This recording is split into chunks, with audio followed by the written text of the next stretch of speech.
Hello, we are outside, which I haven't been outside for a video for a while. And today, what you're gonna notice is some fresh soil. We're talking about preparing freshly for a new garden bed, or in this case, I've been planting new trees.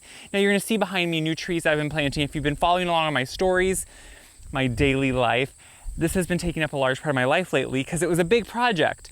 But I left an area unfinished, kind of unadulterated, nothing done to it, because I wanted to go through the steps, because lots of questions I get, and I'm sure a lot of you have this too, is what do I do when I want to start from scratch, when I don't have a garden bed, or when I want to plant a tree? What are the steps you take? So this is going to be leading us through those steps. What steps do we need to prepare for? What do we need to think about when planting? All of those things that go into the befores, the before the beauty hits, the before the trees are planted. What do we need to think of? So first, what we have here is the area where my trees are going. Now, your garden beds, if you're putting in a new flower bed, whatever it is, they're gonna vary by size, by shape. You can see even behind you here is a garden bed that I put in this spring that these trees are gonna come into, but it has a different shape. It has, shape and beautiful curves to it. And how does that work? So when I first start out, I think of my overall size and my shape. If you don't want to spray paint on your yard, you can even lay out garden hose, what you water with, and you can lay that out in a shape on your yard and start playing around with the pattern and the overall size of it to see what you like. Then what we want to do is, I like to get rid of the grass and the roots. So that pretty much means remove sod. Now, this is the strenuous part, and I'm going to admit, when we do things at home, we can't always afford just to go have someone come in and get everything ready. These trees were expensive. I bought a lot of trees. I'm doing all the work by myself because I want to save money, and that's how it can be for preparing for a bed. So what we're going to start with is talking about getting rid of the sod. Now, I love to use, this is the cheapest way to do it, by the way, just takes elbow grease, a half moon edger. So let me show you here how I use it. So just like I did on the flower bed behind me, and then what you can do here where I already have a lot of the grass kind of finished is, I can take my half moon edger, and this isn't only for edging, this just gives you nice lines that you can make a shape out of if you want to. You could come up and make a rounded shape there with it. But then what it will allow us to do is take the grass out really nicely. And honestly, I want to make this curve a little bit more deep here, so I will keep taking out some of this grass. And what I'm probably going to do is even come back here and shape this out a little bit more, which you can see here the curve is starting to come out. And what I'm doing is lifting as I go, and then you can instantly see the line and the shape I'm getting. And what this allows me to do is now go get my spade, and I can lift this sod out of there. So I'm gonna go grab the spade. So I usually would go get my straight or flat spade. In this case, I have a rounded one because that's what I have with me. And I have Kip here to help me. He likes to more supervise. He's not the best at helping, but we take what we can get. Now here we can go in underneath that sod, and we can just start lifting it. Since I've had some good moisture lately, by the way, so we've actually had some rain, which is really nice. And now I can go in underneath it, and as we get more to where the grass is, you can see we're just lifting it out, and then it comes out in these pieces. Now, these pieces, if you want to, go patch them in bare spots in your yard where you have grass that hasn't been growing. These have roots on them. It's just like buying sod. And if you get out nice pieces like this, you can easily use them.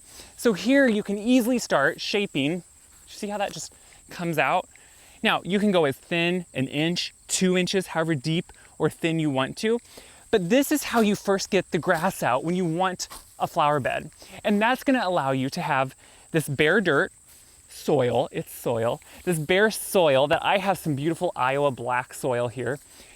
And now we can start talking about amending. So step one, when I'm preparing a new bed, whether it's for a tree, I take out the sod. Whether it's for a flower bed, I take out the sod. That's step one. Step two is leveling the ground if you need to. Once you take the sod out, you can see usually it's fairly level, and you want to make sure your soil is somewhat worked. Now, if your soil is very hard and compacted, I would definitely say you should till it. So on a raised bed or something, I obviously talk about how tilling is not something you want to do. But why it's important in an area that has been stepped on, walked on, compacted over the years is because that ground is so tight that it could be hard for new roots to get through. It could be hard for you even just to dig holes. It could be hard for new energy and life to get into it. So in that case, I would say it's always good to start maybe with a fresh till. And so you could use a rototiller or push behind if you live in a bigger area, and you could rent a tractor one if you needed to. But what I'm doing instead, since mine is somewhat freshly tilled, is I'm making sure I'm raking it and I can see that the top few inches are nice and loose. And it's important to have it tilled because our next step, our final and third step, is the amending part. And that's the part that can be really hard for some people. I get it, even for me. Do we amend? Do we not amend? When does it need it? When does it not? You know, my soil, I'm someone that always says it looks rich and black and loamy, so surely it doesn't need anything. But good looking soil doesn't mean it's always high in nutrition. So let's talk about one of my favorite things to amend soil with, and we're gonna actually do it.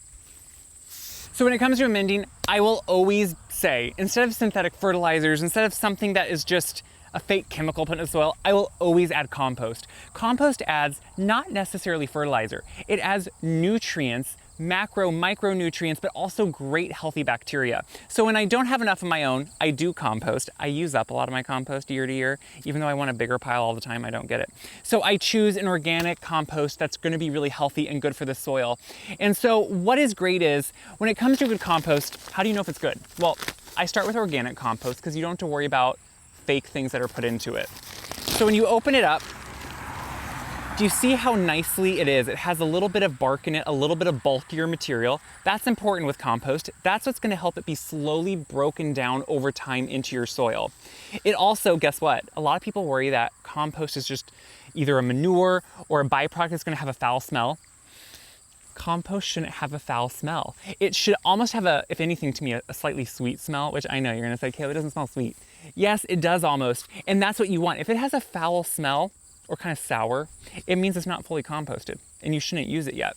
So in this case, if it's gonna be a garden bed, kind of like I have just in front of me, this raw soil, I'm gonna start by taking this bag and just sprinkling it over, and we're gonna work it into the top few inches just with our rake. You could do this with a rototiller too if you wanted to, anything. But this is gonna act not as a mulch, but as a compost. It's gonna be worked into that soil.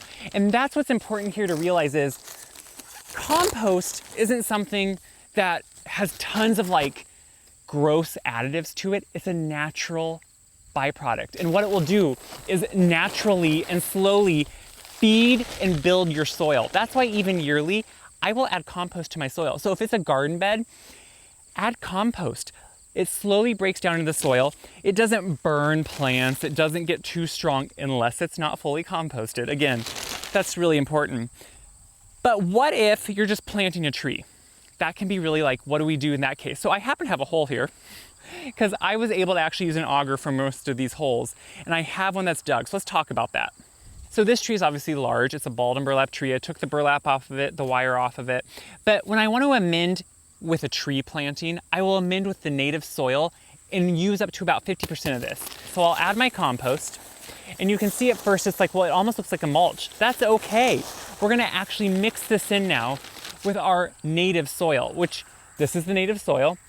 And you can see how beautiful it looks. But what we're gonna actually do is bring in the soil now into here, and it mixes in as I'm just putting it around with my hand into the compost. So I like to think about a ratio of 50% of an amendment, in this case, it's gonna be compost, to 50% of the natural soil. You wanna add in your native soil, even if it's clay, even if it seems hard, because what that does is it gets the roots acclimated for your native soil. They're gonna have to venture out into it. So I wanna mix these together until they're one.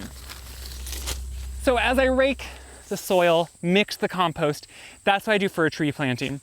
For the type when you put it on a garden bed, I rake it into the top 2 or 3 inches of your soil, and that's gonna be worked enough. Once we have this worked in, which again, like I had said earlier, it can be with a tiller, it can be with a rake, but once you work it in and mix it with your native soil, look how beautiful instantly I think it makes the soil. And I think that's what's important to realize is, I'm working up a sweat, okay? That's what's great about gardening. It's a full workout. But when you're going to actually amend a flower bed, I think we oftentimes think we have to till it in really deep, 6, 8 inches or more. You don't need to do that. On things like a tree where they have deep roots already, I did that. But on things like a flower bed where you're doing small perennials, small plantings, you're gonna be working in just the first few inches of the soil. So working in up here is gonna allow it to slowly work down into the soil. over time, that's gonna slowly break down and go deeper into the soil, get to the roots, get to everything you want. So, we talked about a lot of things, and it seems a little boring, seems a little dry maybe, but these are important things for getting ready for the beautiful stuff that's coming. So, these are the 3 things I talked about. When you're preparing a new bed, you first wanna remove the grass, the sod, anything that has restrictive roots that make it not easy to plant. In this case for me, it was sod. Number 2, you want to till or work up the soil. If you can do it with a rake because it wasn't compacted, that's great. If it's compacted, you're gonna need to use a rototiller or something. And then number 3 is amendments. If you're working in a bed where you're gonna plant flowers, perennial shrubs, work it in the top 2, 3, 4 inches of the soil. If you're working with a tree, mix it with the native soil, about 50% ratio, and then put it back in around the tree so you're getting it closer to the roots and where it's gonna really do a lot of good work. Those are my 3 tips that to me make a huge difference and can really prepare you for success in the future, because that's what this is all about. So that's what I hope you do with this. I hope you get excited. I hope you feel more confident in your garden beds. Guess what? We're all learning, we're all growing just like the plants. So a few tips, a few tricks, a few nutrients will make a huge difference. Happy planting. I'm gonna keep working. I have more trees to plant.